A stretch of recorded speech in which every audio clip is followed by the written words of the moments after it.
Panginoon ang nangirang sa tinubos niyang bayan. Nagpupuring mga hinirang, masayang nagdiriwang. Magalak tayong lahat, si Yesu Kristo'y nabuhay, na naig sa kamatayan. Hallelujah, hallelujah.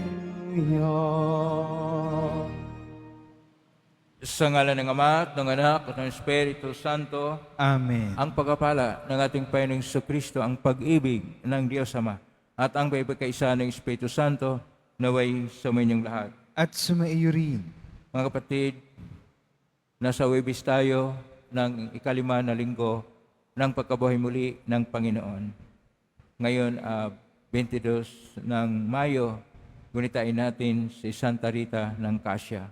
Sama natin sa misa natin ngayon ang mga intensyon sa araw ngayon. Ang inyong mga intensyon kay nasa loob at sa labas ng Basilica Minor at pambansang nabana ni Jesus Nazareno. Ang mga intensyon manakiisa sa atin sa mitan ng live streaming through Facebook Live, YouTube, X, Instagram, TikTok at iba pang social media dito sa ating bansa at iba't ibang dako ng mundo. Sama natin ang ating intensyon para sa kapayapaan sa buong mundo, lalo tigit na sa Israel at sa Ukraine. Mga minamahal kong mga kapatid, sa gawa ng mga apostol, na pagsang-ayunan ng lahat na hindi napahirapan ng mga hintel upang pasakop sa simbahan at manatili sa pananalig sa ating Panginoong Hesus na nabuhay muli sa ating Ebanghelyo ni San Juan. Tinuturuan tayo ng ating Panginoon na manatili sa kanyang pag-ibig gaya ng kanyang pagsunod sa utos at manatili sa pag-ibig sa Ama. Tayo na dahil sa kung anong kadahilanan at dahil sa ating karupukan at kasalanan, tayo'y napalayo at napawalay sa Panginoon. Kailangan po tayong makiugnay sa Kanya sa pag-ibig sa Diyos. Kaya dumulog tayo sa mga Panginoong nagpapatawad ng lubos. Sino kong tagapagpagaling sa mga nagsisisi, Panginoon, kaawaan mo kami. Panginoon, kaawaan mo kami. Dumating na tagapag-anyayang mga makasalanan ay magsisi, Kristo, kaawaan mo kami. Kristo, kaawaan mo kami. Nakaluklok ka sa kanan ng Diyos Ama para ipamagitan kami, Panginoon, kaawaan mo kami. Panginoon, kaawaan mo kami. Kaawaan tayo makapangyarihang Diyos, patawarin tayo sa ating mga kasalanan, at patnubayin tayo sa buhay na walang hanggan. Amen. Manalangin tayo. Ama naming makapangyarihan, sa iyong kagandahang loob, pinabubuti mo ang masama at ginagawa mong maging banal ang mga dating alibugha. Makapiling ka nawa namin sa lahat ng iyong ginagawa. Makapiling ka nawa namin sa iyong mga handog na kusa.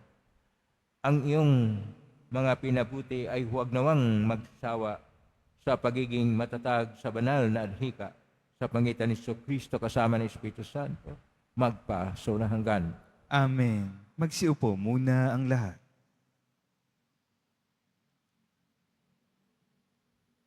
Pagbasa mula sa mga gawa ng mga apostol. Noong mga araw na iyon, pagkatapos ng mahabang pagtatalo, tumindig si Pedro at sinabi sa mga apostol at sa matatanda, "Mga kapatid, nalalaman ninyo na noong nakaraang mga araw, hinirang ako ng Diyos upang ipangaral sa mga hintil ang mabuting balita at sila namay sumampalataya. At ang Diyos na nakasasaliksik ng puso ang nagpapatotoo na tulad natin, sila'y tinanggap niya nang pagkalooban sila ng Espiritu Santo. Iisa ang tingin ng Diyos sa kanila at sa atin. Nilinis din niya ang kanilang puso sapagkat nanalig sila kay Jesucristo. Bakit ba marunong pa kayo sa Diyos? Ba't ninyo pinapapasan sa mga lagad ang isang dalahing mabigat na hindi natin napasan ni ang ating mga magulang. Sumampalataya tayo at naligtas sa pamamagitan ng kagandahang loob ng Panginoong Hesus, gayon din naman sila. Tumahimik ang buong kapulungan. Nakinig sila kina Bernabe at Pablo habang sinasalaysay nila ang kababalaghang ginawa ng Diyos sa mga Hintil sa pamamagitan nila. Pagkatapos, si Santiago naman ang nagsalita, "Mga kapatid, pakinggan ninyo ako." Katatapos pa lamang isalaysay ni Simon ang unang pagkatawag ng Diyos sa mga Hintil upang sila rin ay maging bayan niya ayon sa hula ng mga propeta. Pagkatapos nito ay babalik ako at muli kong itatayo ang bumagsak na tahanan ni David. Muli kong ibabangon mula sa kanyang pagkaguho upang ang Panginooy hanapin ang ibang tao ng lahat ng bansang tinawag ko upang maging akin. Gayon ang sinabi ng Panginoon na nagpahayag sa mga bagay na ito mula pa noong una. Kaya't ang pasya Ko, tinutupad ko ang mga utos ng aking Ama at ako'y nananatili sa kanyang pag-ibig. Sinasabi ko sa inyo ang mga bagay na ito upang makahati kayo sa kagalakan ko at malubos ang inyong kagalakan. Ang mabuting balita ng Panginoon. Pinupuri ka namin, Panginoong Hesukristo. Magsiupo muna ang lahat. Isang mapagpalang araw po sa inyong lahat. Purihin po natin ang ating Pong Hesus Nazareno. Nasa Huwebes tayo ng ikalima na linggo ng pagkabuhay muli ng ating Panginoon. At ang ating pagbasa ngayon ay karugtong sa pagbasa kahapon at ito ay tungkol sa turo ng ating Panginoon sa kanyang habilin bago siya mag-alay ng kanyang buhay para sa ating lahat. Napakaiksi po ang Ebanghelyo ngayon ay 3 bersikulo lang. Sa Ebanghelyo ni San Juan, Kapitulo 15, versikulo 9, 10 at 11. At ito ay tungkol sa pag-ibig. Una sa lahat, dapat po nating tingnan na ang ginagamit na salita dito sa versikulo 9, Kapitulo 15, Ebanghelyo ni San Juan, ay ang salitang agape. Ang salitang agape, dahil po ang atin pong orihinal na pagkasulat dito sa Ebanghelyo ni San Juan ay nasa Koinoko na Grigo. Sa Koinoko na Grigo, mayroon pong 8 na salita tungkol sa pag-ibig. Gamitin lang po natin ang 5 upang lalong madali ang pag-unawa. Ang pag-ibig ayon pa sa lumang Grigo, una, philia, ordinaryo na pagmamahal. Pangalawa, eros, ito yung pagmamahal na mayroong pagnanais sa makamundo o makalaman na relasyon. Pangatlo ay pragma. Pragma yung pag-ibig na gusto mo lang ibigin ng isang tao dahil siya ay magamit mo para sa kapugi points mo o dili kaya maipayag ka na asawa mo napakabait, napakaganda, napakakisig, napaka yaman, etc., etc. Iyon ang tinatawag na pragma. Ang pang-apat, storge.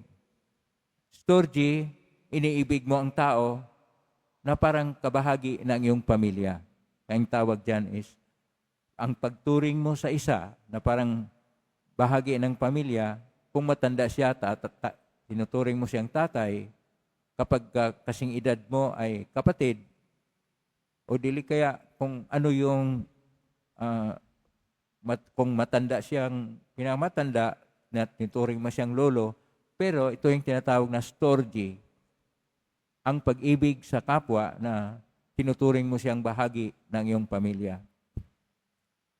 Ang panglima, at ito yung pinakamahalaga dahil ito yung ginagamit sa ating ebanghelyo ngayon, agape. Ang agape ay isang tunay, wagas, dalisay, dakila, at banal na pag-ibig. At ito yung sinasabi ng ating Panginoon, kung paanong iniibig ako ng Ama, gayon din naman, iniibig ko kayo. Versikulo 9, Kapitulo 15, Ebanghelyo ni San Juan. Kapag tingnan po natin, ang salita ng ating Panginoon ay nasa salitang Hebreo. Pero ang pagkasulat sa Ebanghelyo ni San Juan ay nakasulat sa Koinoko na Grigo. Sa Hebreo, ang salitang pag-ibig ay marami po, pero ang pinakamahalaga ay ang ahaba. Ahaba ay isang ugnayang malalim. At dahil malalim, ito po ang maituring na kaparihas sa agape. Kaya kung mahal mo ang Diyos, ang ginagamit po na salita ay ahaba. Dito rin, ginagamit sa ating ebanghelyo, agape, dahil ito ay banal at wagas na pag-ibig. Sa atin kasing salita, marami po tayong salita tungkol sa pag-ibig. Pag-ibig, pag-erog, pagmamahal. Pag-ibig ay dahil yan ay ibig mo, gusto mo. Pagmamahal dahil may presyo na mahal na higit pa sa material. Kaya pagmamahal. Pag-irog dahil siya yung bahagi na ng lahat ng iniisip mo at lahat ng nadarama mo sa iyong puso. Kaya irog. Pero, kaiba kapag sabihin natin agape. Dahil ito yung napakalalim. Ngayon, ano pong patakaran? Sinasabi ng ating Panginoon itong pag-ibig. Kung ihambing natin itong tungkol sa pag-ibig na sinasabi ng ating Panginoon, ay atin pong iugnay sa lumang tipan. Sa lumang tipan, naroon din ang pag-ibig. At ang pag-ibig, nasa aklat ng Deuteronomio, Kapitulo 6, versikulo 4 hanggang 5. At yun yung tungkol sa pag-ibig sa Diyos. At yung pag-ibig sa Diyos, ang ginamit po doon ay salitang ahaba. Dito po, hindi na lang yung pag-ibig ng Diyos. Ang sinasabi ng ating Panginoon, kung paanong iniibig ako ng Ama, gayon din naman, iniibig ko kayo. So ang patakaran ay kagaya ng patakaran na nakita natin sa aklat ng Deuteronomio, Kapitulo 6, versikulo 4 hanggang 5. Na kung saan ang pag-ibig ay dapat tingnan natin ayon sa pag-ibig ng Diyos. Kapag tingnan natin ayon sa pag-ibig ng Diyos, ito ay higit sa lahat ng pag-ibig na ating nadama o kaya ipadama o kaya ating maranasan o iparanas sa ating kapwa. Dahil ang batayan ay ang wagas at dalisay na pag-ibig. Kaya kung itong dalisay at wagas na pag-ibig, mayroong dagdag ang ating Panginoon. Kung tinutupad ninyo ang aking mga utos, manatili kayo sa aking pag-ibig, tulad ko, tinutupad ko ang utos ng aking Ama, at ako'y natili sa iyong pag-ibig. Kung tingnan natin ang aklat ng Deuteronomio, Kapitulo 6, verso 4 hanggang 5, yun nga ang utos. At yung utos na yon ay higit pa sa utos na tinatawag nating 10 utos na ating mabasa doon sa aklat ng Exodus, Kapitulo 20 at aklat ng Deuteronomio, Kapitulo 5, na kung saan yung mayroong 10 utos. Ang unang bahagi, ang una, pangalawa at pangatlo na kautusan, ito yung pag-ibig ng Diyos. Pero may dagdag mula sa kautusan o commandment number 4 hanggang number 10, ito ay tungkol naman sa pag-ibig sa kapwa. Ang pag-ibig ng Diyos ay napapahayag sa pag-ibig sa kapwa. Kaya ito yung pagiging naugnay sa Diyos. At manatili, ang ibig sabihin ng manatili, maging matapat. Pangalawa, ang panatili ay ipahayag ang pag-ibig, hindi lang na iniibig natin ang Diyos na napaka-espiritual, na nasa ibang dimensyon, kailangan magkaroon ng konkrito na pagpahayag nito dito sa ating buhay. At dahil doon, kung ito ay sa konkrito ng buhay, ipahayag ang pag-ibig ng Diyos sa pamamagitan ng pagmamahal sa ating kapwa. At ano yung pinakamalapit na kapwa sa buhay natin? Siyempre yung pamilya. Ang mag-asawa dapat maging matapat at magmahalan ng tunay sa isa't isa na wala ng iba pa sa kanilang iniisip, na wala ng iba pa sa kanilang puso. At ang mga anak, magmahal sa kanilang mga magulang sapagkat yung mga magulang ay mga biyaya. Hindi po sila makapili kung sino ang mga magulang. Na ibig sabihin dito, isang kautusan na mula sa Diyos. Kaya nga, panatili ay ang patakaran ay tungkol sa Diyos dahil biyaya ng Diyos ang mga magulang sa mga anak. Pero ganoon din ang mga magulang sa kanilang mga anak. Hindi po sila makapagsabi sino ang kanilang ipanganak. Ang kanilang mga anak ay biyaya din ng Diyos. Na ibig sabihin dito, pag sinasabi ng ating manatili kayo sa aking pag-ibig, kung tinutupad niyo ang aking mga utos at manatili sa aking pag-ibig. Tulad ko, tinutupad ko ang utos ng aking Ama at ako'y natili sa kanyang pag-ibig. Ito po yung batayan sa tinatawag na divine connection. Ang koneksyon, ang ugnayan natin sa pag-ibig ay dapat mayroong banal na ugnay at ito yung ugnayan sa Diyos. At tingnan naman natin kung paano pinapahayag ng ating Panginoong Hesus ang kanyang pag-ibig sa atin. Namatay siya. Naghihirap siya sa krus at namatay sa krus upang tayo'y tubusin. At upang tayo ay bigyan niya ng buhay na walang hanggan.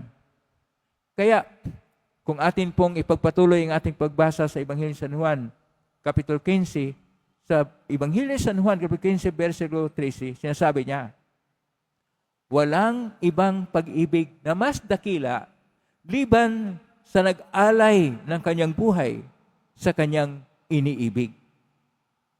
Ang patakaran ay hindi lang na patakaran ayon sa paningin ng Diyos na Ama. Ang patakaran din ay ayon sa turo ng ating Panginoong Hesus na siya na handang nag-alay ng kanyang buhay para sa atin, tayo rin ay maging matapat. Tayo rin ay manatili sa pag-ibig. At ang pag-ibig dapat dakilain, dapat palalimin pa, dapat pagyabungin pa. Sa kaya nating pagyabungin, sa kaya nating paunlarin sa loob ng ating mga puso, sa bawat tahanan at ang ating gawa o kaya kung anuman ang ating mga gawain at mga bukasyon sa buhay, ating ipahayag na gumagawa tayo at nag-iisip tayo at ang patakaran nito ay pag-ibig. Na ibig sabihin, kung magtrabaho ka, magtrabaho ka ng may pag-ibig. Sa simple lang na lahat ng ginagawa mo ay dahil mahal mo. Mahal mo ang trabaho mo. Mahal mo ang paglilingkod mo kung ikay naglilingkod. Mahal mo kung ano man, nangangalakal ka ba? Nagsasaka ka ba? Nagtrabaho ka ba na manual? O dili kaya kung ano yung ginagawa mo, tiniisip mo, dapat may pagmamahal ka. Upang ang trabaho mo ay masinop at ikaw ay matapat sa trabaho. Hindi mo tinitingnan kung anong matanggap mo sa trabaho mo dahil mahal mo ang trabaho mo. Mahal mo ang ginagawa mo. Hindi mo tinitingnan kung magkanong sweldo o ikaw ba ay ma-promote dahil sa ginagawa mo. Ang tinitingnan mo na ginagawa mo itong tunay at higit pa sa lahat, ikaw ay matapat sa ginagawa mo dahil sa pag-ibig. Ito po yung kahulugan sa versikulo 9 hanggang 10. At may dagdag ang ating Panginoon sa Ebanghelyo ngayon. Versikulo 11. Sinasabi ko ito sa inyo, mga bagay na ito, upang makahati kayo sa kagalakan ko at malubos ang inyong kagalakan. Ano ba ang kagalakan na sinasabi ng ating Panginoong Hesus? Ang kanya pong kagalakan, yan po namatay siya para sa atin upang tayo'y matubos. Siya ay nagsakripisyo upang tayo'y magkaroong buhay na ganap at ikasya siya. Dahil sinasabi pa niya, Ebanghelyo ni San Juan, Kapitulo 10, Versikulo 10, ako'y naparito upang magdala ng buhay at ito'y ganap na ikasya siya at kanya pong binayaran ito sa kanyang buhay. Ngayon, ito yung ginagawa ng ating Panginoon. Kapag ka ito pala yung ginagawa ng ating Panginoon, ano naman ang dapat nating gawin upang tapatan natin ang dakilang sakripisyo ng ating Panginoong Hesus? Ang una nating gawin, tayo ay magbalik loob sa Diyos. Pangalawa, isentro natin ang Diyos sa ating mga puso at isipan. Pangatlo, ang ating mga ugali ay ugali na dapat mabuti upang tayo ay magsabi na nanatili tayo sa pag-ibig sa Diyos. Ang lahat ng adikain, tunguhin sa buhay ay dapat para sa pagpupugay at pagpupuri sa Diyos na nagmahal sa atin ng tunay kahit sino man tayo.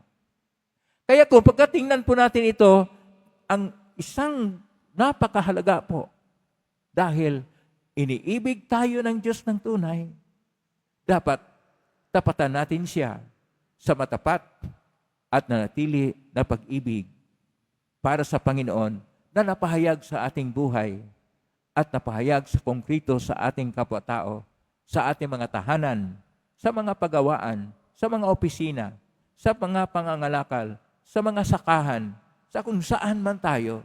Dapat ganito ang batayan ng ating buhay. Pakisabi sa katabi mo, iniibig ka ng Diyos.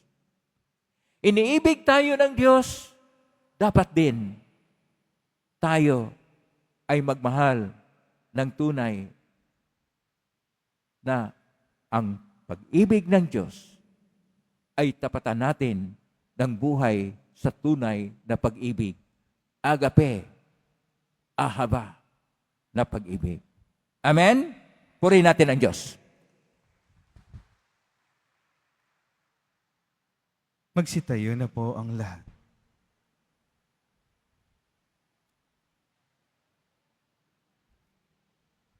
Minamahal kong mga kapatid, sinabi ni Kristo, kung mamalagi kayo sa akin at mamalagi sa inyo ang panalita ko, hingin ninyo ang anumang luubin ninyo at magkakagayon sa inyo. Manalangin tayo ng may pagtitiwala dahil sa mga salita niyang nakapagpasigla ng loob at atin pong itutugon. Panginoon, sumasampalataya kami sa iyo. Panginoon, sumasampalataya kami sa iyo. Ang ating simbahan, naway maging isang tunay na pamayanan na mumunga ng pag-ibig at kapayapaan.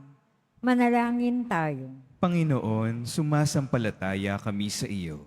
ang mga hindi sumasampalataya, naway makakilala sa Diyos sa pamamagitan ng pag-iibigan ng mga Kristiyano. Manalangin tayo. Panginoon, sumasampalataya kami sa iyo. Ang mga mag-asawa, naway maging tapat sa kanilang pag-ibig sa isa't isa na nagpapatunay sa kanilang pananampalataya bilang Kristiyano. Manalangin tayo. Panginoon, sumasampalataya kami sa iyo.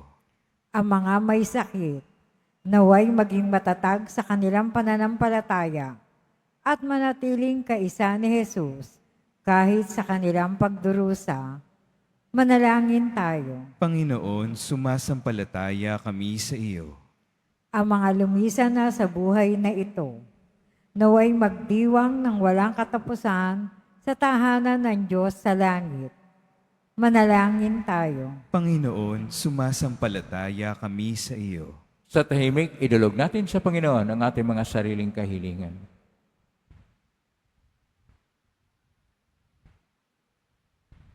Diyos na aming Ama, tingin mo ang aming mga panalangin at pususin mo ang aming mga puso ng iyong pag-ibig upang makapamuhay kami sa paraang kalugod-lugod sa iyo. Hiling namin ito, mitan ni Kristo na aming Panginoon. Amen.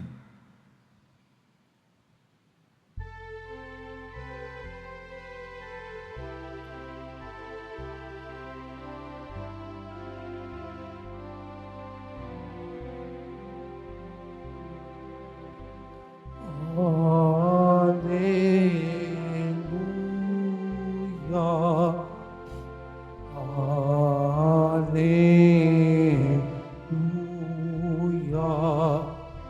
Alleluia. Alleluia. Alleluia.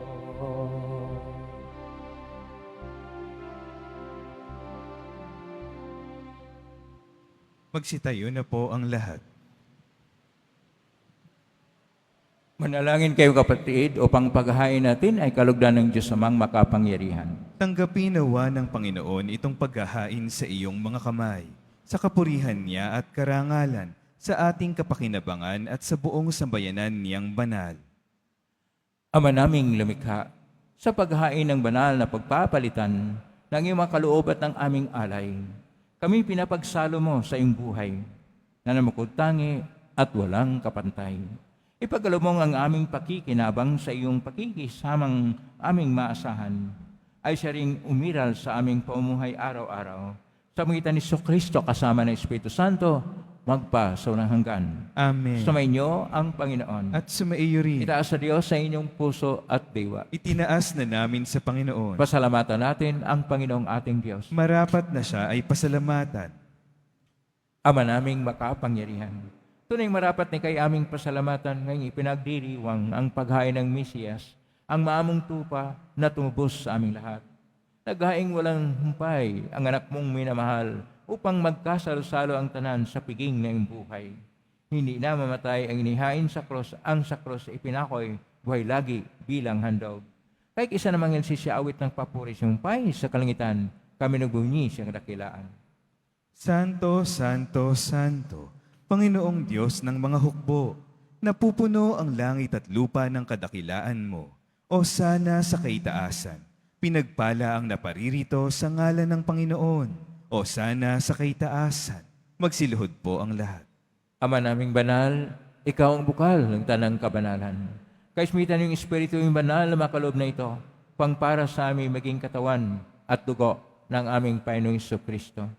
Bago niya pinagtisang kusang loob na maging handog, hinawakan niya ang tinapay, pinasalamatan kanya, pinaghati-hati niya yon, iniabot sa kanyang maragad at sinabi, tanggapin ninyong lahat ito at kanin. Ito ang aking katawan na ihandog para sa inyo.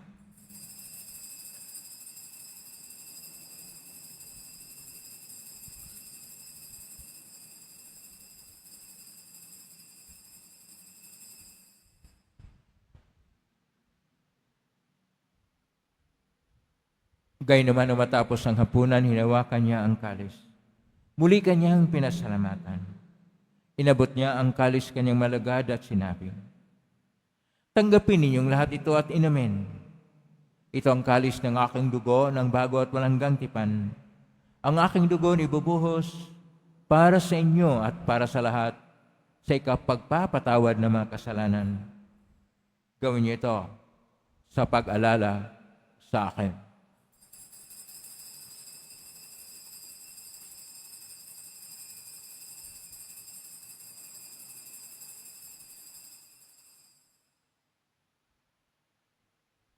Magsitayo na po ang lahat. Ang misteryo ng pananampalataya. Si Kristo'y namatay, si Kristo'y nabuhay, si Kristo'y babalik sa wakas ng panahon. Ama, ginagawa namin ngayon ang pag-alala sa pagkamatay at muling pagkabuhay ng anak. Kahit naalay namin sa iyo ang tinapay nagbibigay buhay at ang kalis na nagkakaloob ng kaligtasan. Kami nagpapasalamat dahil kami narapat na tumayo sa harap mo para maglingkod sa iyo. Isinasamo namin kaming magsasalo-salo sa katawan at dugo ni Kristo ay mabuklod sa pagkakaisa sa pamagitan ng Espiritu Santo. Ama, lingapin mo simbahang laganap sa buong daigdig. Pususin mo kami sa pag-ibig, kaisa ni Leon XIV na aming Papa at ni Jose na aming Obispo at ng Tanang Kaparian. Alalahanin mo rin mga kapatid naming nahimlay nang may pag-asang sila'y muling mabuhay, gayon din ang lahat ng mga pumanaw. Kaawaan mo sila at patuloyin sa iyong kaliwanagan. Kawan mo dapatin kaming lahat na makasalo siyang buhay na walang wakas. Kaisa ng mahal na Berhen Maria na Ina ng Diyos, ng kabiyak ng puso niyang San Jose. Kaisa ang mga apostol, ni San Juan Bautista, ni Santa Rita de Casia, ni San Roque, ni San Lorenzo Ruiz de Manila, ni San Pedro Calungsod at ang lahat ng mga banal na namuhay sa daigdig ng kalugod-lugod sa iyo. May pagdiwang nawa namin ang pupuri si karangal mo sa pangitan ng anak na aming Panginoong Hesus Kristo.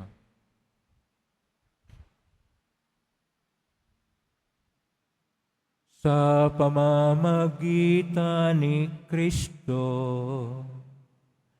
kasama niya at sa Kanya,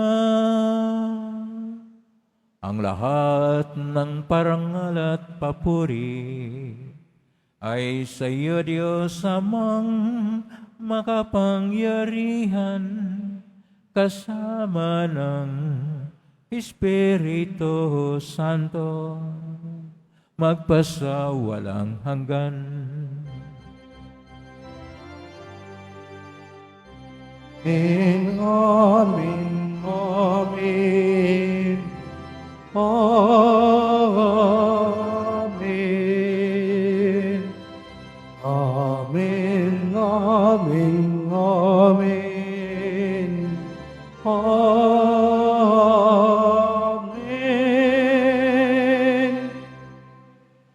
Sa tagubilin na margaling na utos at turo ni Jesus na Panginoon natin at Diyos, ipahayag natin ng lakas loob.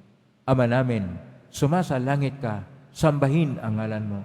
Apa sa amin ang kaharian mo, sundin ang loob mo dito sa lupa para nang sa langit. Bigyan mo kami ng aming kakanin sa araw-araw at patawarin mo kami sa aming mga sala para nang patawad namin sa nagkakasala sa amin at huwag mo kaming ipahintulot sa tukso at iadya mo kami sa lahat ng masama. Hinihiling namin kami iadya sa lahat ng masama, pagkalooban ng kapayapaan araw-araw. Iligtas sa kasalanan at sa lahat ng kapahamakan samantalang aming pinanabikan ang dakilang araw ng pagpapahayag ng tagapagligtas naming si Jesucristo.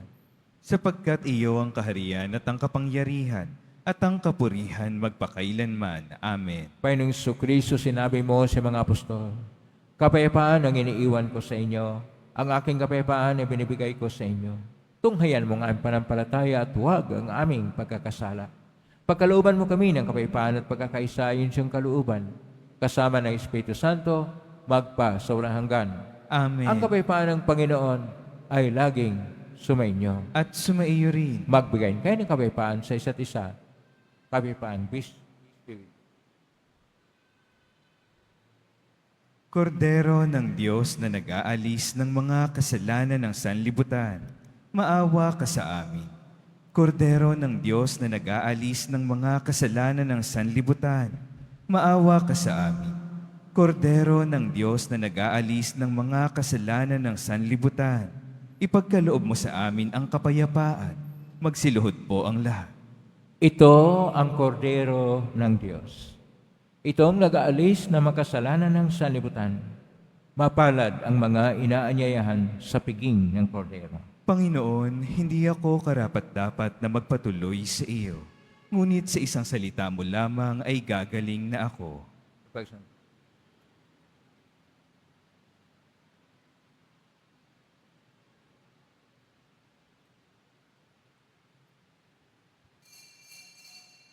Para sa lahat ng tatanggap ng banal na komunyon, sasagot po tayo ng amen pagkasabi ng pari o ng lay minister ng katawan ni Kristo. Isubo agad sa bibig bago umalis sa harapan ng pari o lay minister. Sumunod po tayo.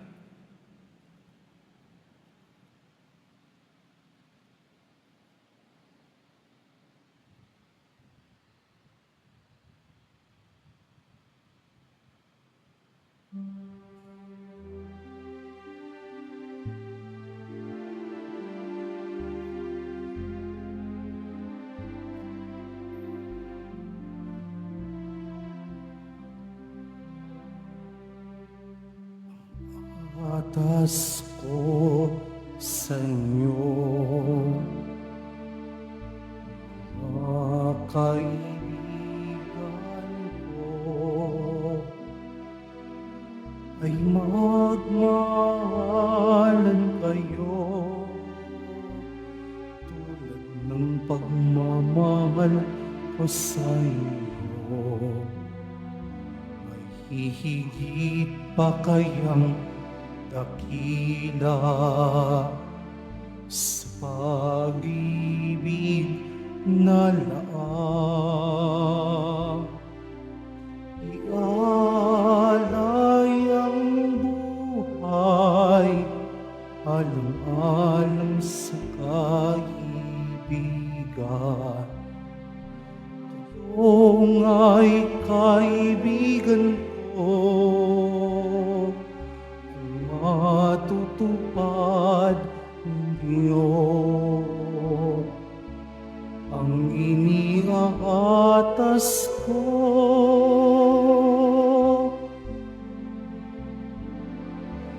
Kayo'y di na alipin, kundi kaibigan ko.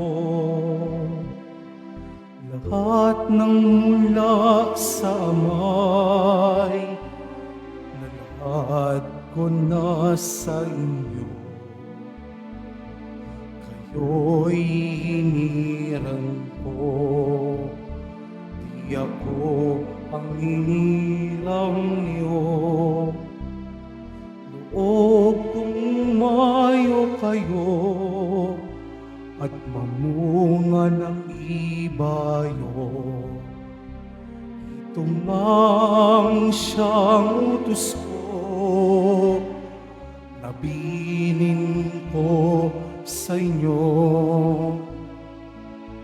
Magmahalan kayo.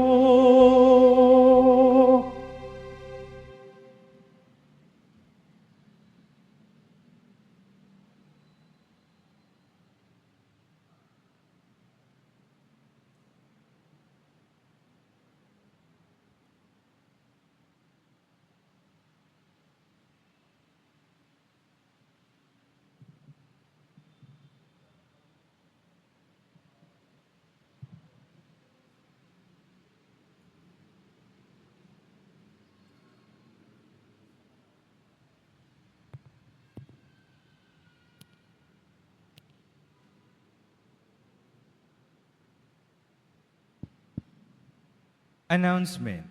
Mga kadeboto, mabibili pa rin po sa ating parish office ang Nazareno Images, Nazareno Medallion, at ang Nazareno Novena and Prayer Booklet in English or Tagalog.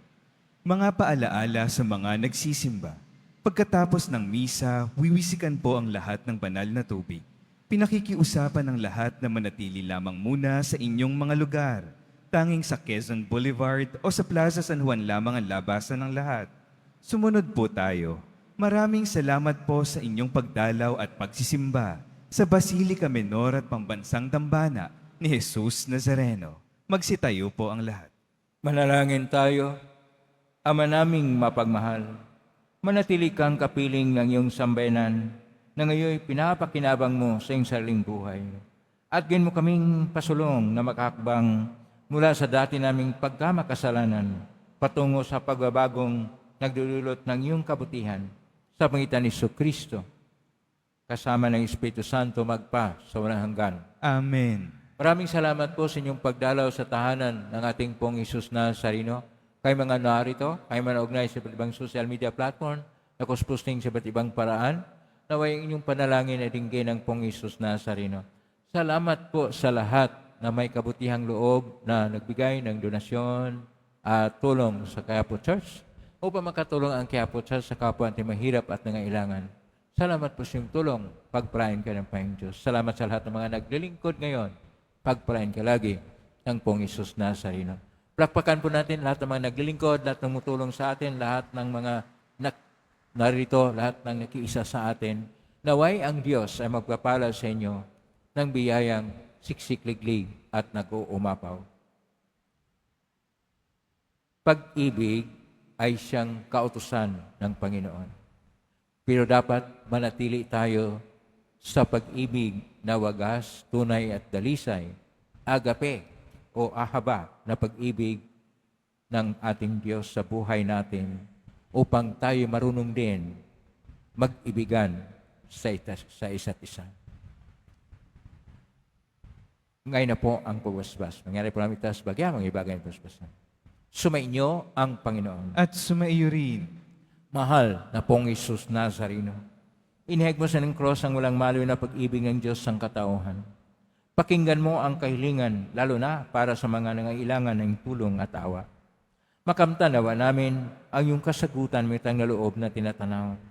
Basbasan din po ninyo itong mga imahin at dasalan upang lalo kaming manalangin at magtiwala.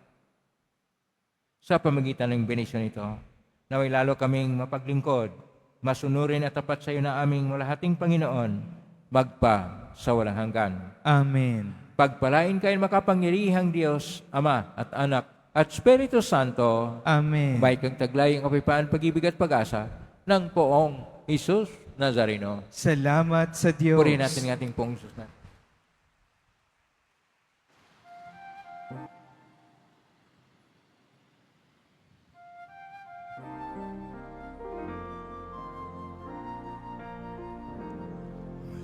Padre Jesus Nazareno, sinasamba ka namin, pinipinto ka namin, aral mo ang aming buhay at kaligtasan. Nuestro Padre Jesus Nazareno, iligtas mo kami sa kasalanan. Ang krus mong kinamatayan ay sagisag ng aming kaligtasan. Nuestro Padre Jesus Nazareno, dinarangan ang aming.